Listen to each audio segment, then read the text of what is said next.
many very interesting themes. First, from the FIX protocol as every year actually. So good themes, very interesting ones on research and how to value research going forward, because there is a big debate now around this. So it was very interesting to witness that. Another one very interesting as well, because it's really closer to what we are trying to do here at QuantHouse. It's how the fixed income will evolve in terms of more price transparency and more liquidity for buy-side clients. And this theme was very interesting, which was structured in several steps, by the way, and with a lot of, I would say, panel participants from buy side and also brokers and regulators, and it was very interesting. And this one, I think, was a good one to participate.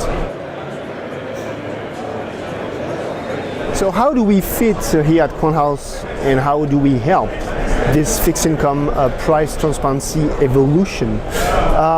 Well, in fact, by opening up the visualization and the access of those price feeds through our technology, because as you do know, what we provide is through one single API the possibility for all those algo traders across the globe to have access to various different type of structured and non-structured data. In fixed income, up to now, it was quite difficult for buy-side firms to really understand what was the price, the real price, because there were so many, in fact, producers of price in a dark or lit book.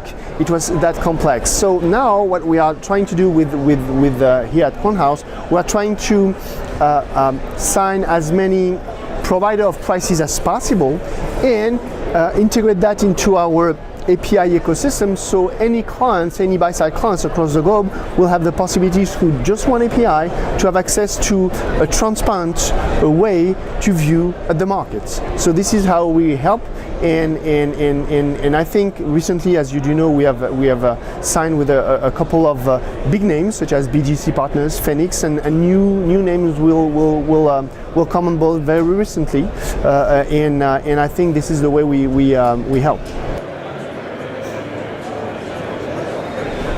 I think the trading community, and we'll try to help this trading community with this, I think the key topics. The key topics will be data and how to access various type of data, whether it's structured or unstructured, in a very easy and simple way. Because in fact, more and more hedge funds dealing with algorithmic trading technology, they will want to have access to a huge diversity of data, for which they will not be able to really individually get access to these raw feeds, normalize it, and so on and so forth. So they will have to rely on fintech providers such as QuantHouse. So in fact, what we will keep our focus on is to understand what those this hedge fund community wants in terms of sources of signals. So we'll be able to be the first to have access to this source of signal, normalize it, and provide it through our single API. It's like I always use the analogy for our API ecosystem with the Netflix platform. We are constantly looking and in this community and in search for the next hit, the next good movie, and because it is a new feed or new pricing feed into our API store. So this is what we do. We constantly navigate this industry to make sure that we understand what they want, and we immediately develop the necessary technology to make it available to everyone in a cost-effective way.